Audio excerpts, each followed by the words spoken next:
E aí, pessoal, tudo bem? Aqui é o Vitor e vamos para mais uma resolução de questões aqui do simulado da plataforma SAD, ciclo 9. Bem, a gente vai pegar aqui a questão 107 para resolver e, sinceramente, a questão 107, ela é uma questão que ela pode variar muito fácil entre ser difícil e ser fácil, né? Porque você tem toda a explicação aqui do lado, mas você precisa de embasamento teórico para responder as alternativas, né? Então, assim, você tem a base do conteúdo bem consolidada, você pode até acertar por dedução. Beleza? Então vamos lá. O monitoramento ecofisiológico é uma ferramenta fundamental para otimizar o manejo da irrigação nas lavouras. Em um experimento com a cultivar de cafeiro catuai vermelho, pesquisadores mediram o potencial hídrico foliar das plantas ao longo do dia para avaliar seu status de hidratação. Né? Pelo desenho dá para entender, né, que ela vai perdendo água, né, obviamente. E vamos lá. Constatou que, durante as horas mais quentes, a intensa perda de vapor de água para a atmosfera faz com que o potencial hídrico nas folhas atinjam valores bastante negativos, chegando a menos 1,5 megapascal as parcelas irrigadas e caindo para mais de menos 3 nas plantas sob déficit hídrico severo. A manutenção desse potencial negativo no ápice da planta obedece a princípios cruciais para a dinâmica de fluidos no interior dos vegetais, né? Daí o desenho inteiro ele já explica que nas raízes, onde está mais perto da água, onde não precisa de tanto esforço para chegar nela, eu tenho um maior potencial hídrico, e faz sentido. Já quando eu tenho a transpiração ainda mais intensa durante as temperaturas mais altas, eu vou ter um menor potencial hídrico, né? De tensão. Daí ele vem e vão perguntar pra gente, na dinâmicas de fluido desse vegetal, a acentuada redução do potencial hídrico foliar gerada pela transpiração é o fator essencial para o quê? Nessas horas, se você tiver um conhecimento sobre, por exemplo, a dinâmica de fluidos mesmo, que a gente pode estudar em física, você sabe que existe o negócio sobre diferença de potencial, né? Que às vezes vem pra gente como diferença de pressão. Então, um líquido, ele pode sair de um ponto para o outro, né? Ter essa tendência baseado somente na diferença de pressão, certo? E se eu parar para pensar, se eu pego aqui nessa planta, por exemplo, um alto potencial aqui embaixo, e eu tiver um baixo potencial aqui em cima, assim, muito absurdo, qual que é a tendência da planta naturalmente? É levar mais ainda essa água aqui de baixo lá para cima. E faz sentido tanto no ponto de vista físico quanto na necessidade da própria planta, né? Porque se eu tiver uma seca intensa na parte de cima da minha planta, ela vai começar a não funcionar direito, né? Ou até mesmo morrer nessas certas partes. Então, por que, vamos lá, a acentuada redução do potencial hídrico foliar gerada pela transpiração, ou seja, isso aqui é um mecanismo da própria planta, né? É um fator essencial para o quê? Bem, tendo isso em mente, já dá para ter uma ideia. Eu preciso dessa diferença de potencial hídrico para o quê? Para eu levar mais água lá para cima. Daí aqui vai entrar o conhecimento sobre botânica. Porque a gente sabe que as primeiras plantas, como as briófitas, elas não têm algo. Elas são avasculares, ou seja, elas não têm vasos condutores.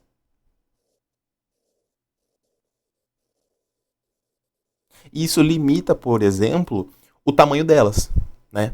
Eu não tenho como absorver do solo, dessas coisas, e levar pela planta inteira os nutrientes que eu preciso para crescer e para me sustentar. Só que a partir das pteridófitas, é, começa a aparecer os vasos condutores,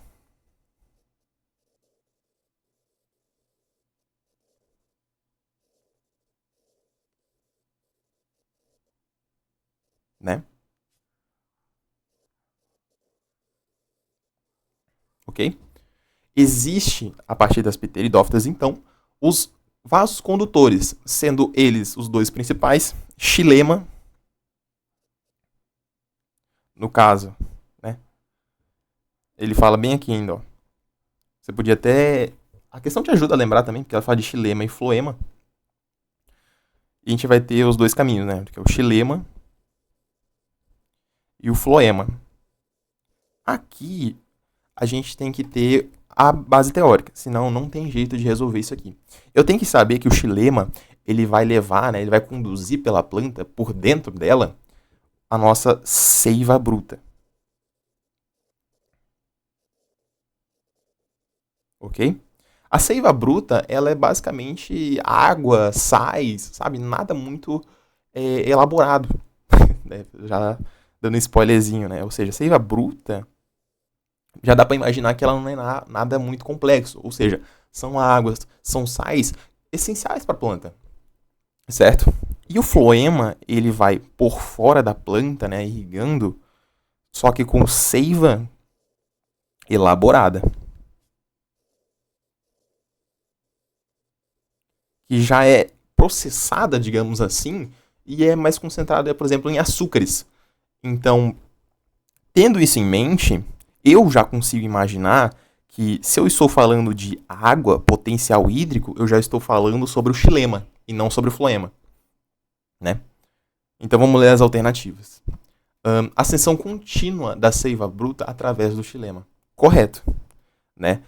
Depois de toda essa explicação... Eita, pega. Cliquei alguma coisa sem querer aqui, perdão. Então, depois de toda essa explicação sobre raciocínio lógico, por que a planta faz esse processo de transpiração, eu consigo imaginar que seja exatamente por esse motivo, né? Eu preciso que tenha uma ascensão contínua da seiva bruta, ou seja, uma distribuição contínua de água, né? Se eu estou sobre um estresse hídrico. Então, a letra A com certeza é a nossa alternativa. A letra B, ele fala o seguinte, distribuição ativa de açúcares pelos tubos do floema. Você percebeu que a A e a B, na parte teórica, estão totalmente corretas. O floema, ele realmente distribui pela planta açúcares, certo? Pelos seus tubos. Só que nesse caso aqui, não é a nossa necessidade. De novo, a gente está falando sobre estresse hídrico, né? A diferença de potencial hídrico. Diferença sobre potencial hídrico por conta de uma transpiração que a planta faz. Então, os açúcares em si não são o nosso objetivo aqui, tá? É sempre regular a quantidade de água. Então, a gente pode, nesse caso, teoricamente, não está errada a alternativa, mas não é o que vem ao caso aqui. Sustentação hídrica isolada por capilaridade no lenho. Basicamente, eu posso estar um pouco confundindo, mas o lenho é a mesma coisa que seiva bruta. Ou era seiva elaborada, se eu não me engano. Tá? Mas estaria errado ainda, porque ele fala que é isolada por capilaridade no lenho. Basicamente é o que transporta a seiva, né? Mas não é esse o caso da questão. Ele fala isolado, né? Ou seja, isso vai ser o único responsável. Não é por causa disso, não. A inversão do fluxo osmótico na célula dos estômagos. Basicamente, inversão do fluxo osmótico, a gente tem que pensar, lembrar o que é a osmose, né? A osmose é a passagem da água do meio pouco concentrado para o mais concentrado. Mas eu fazer esse processo de transpiração não vai inverter o fluxo osmótico na célula dos estômagos. Os estômagos é onde regula, né, a entrada e saída de água. Então você poderia pensar, de fato, em marcar talvez alternativa, se lembrasse desse detalhe. Mas nesse contexto aqui não vem ao caso. Formação de pressões hidroestáticas positivas nas raízes. Nesse caso, dá para confundir e dá vontade de marcar, né? Porque, de fato, se aqui em cima tá ficando com um potencial muito negativo, aqui embaixo tá ficando bastante positivo. Só que tá ficando positivo em relação aqui em cima, né? Ou seja, aqui eu tenho sempre mais. Só que aqui quem vai diminuindo é aqui em cima. Então, eu não vou formar pressões hidrostáticas positivas nas raízes, né? Aqui já está positivo em relação aqui. Beleza? Então é algo sutil, mas pode te tirar a alternativa correta. Beleza? Então a gente fica com o gabarito letra A, a seção contínua da seiva bruta através do xilema. Estou precisando de água lá em cima e é basicamente isso. Beleza? Muito obrigado e vamos até a próxima.